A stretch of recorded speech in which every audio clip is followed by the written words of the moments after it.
دوستانو نننۍ ویډیو کې به د دې په باره کې معلومات درکړو چې څنګه تاسو کولی شئ خپل د فیسبوک آی ډي معلومه کړئ چې آیا د بل چا موبایل کې خو به نه وي خلاصه.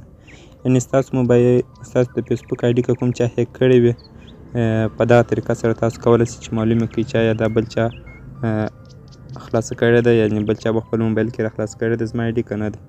نو مکمله طریقه درته ښیم. دلته به تاسو راسئ خپل د فیسبوک آی ډي به راخلاص کړئ. د هغه نه پس به تاسو راسئ دلته درې سر به سر ټیک اپشن باندې به کلیک وکړئ او دلته به لاندې راسئ پر دغه سیټینګ اینډ پرایوسي باندې به کلیک وکړئ. کله چې تاسو پر دې باندې کلیک وکړئ دلته سیټینګ ته راسئ. پر سیټینګ باندې به کلیک وکړئ. د هغه نه پس به تاسو راسئ دوستانو دلته پاسورډ اینډ سکیورټي پر دې باندې به کلیک وکړئ.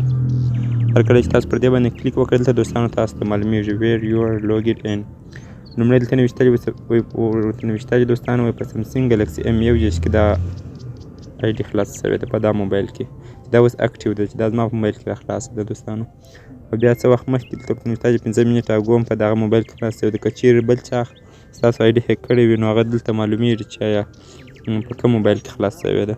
نو بیا تاسو پر هغه باندې کلیک وکړئ او دغسې به دغه خپل آی ډي بېرته هیک کړئ، یعنې بند به شي د هغه په موبایل کې او پاسورډ یې ورته چینج کړئ.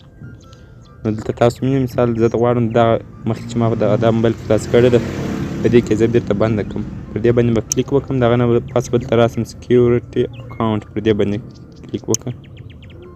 کله چې تاسو پر دې باندې کلیک وکړئ دلته تاسو ته وایي چې تاسو خپل زوړ پاسورډ ورکړئ، بیا نوی پاسورډ ورکړئ، بیا په کمفرم باندې به کلیک وکړئ.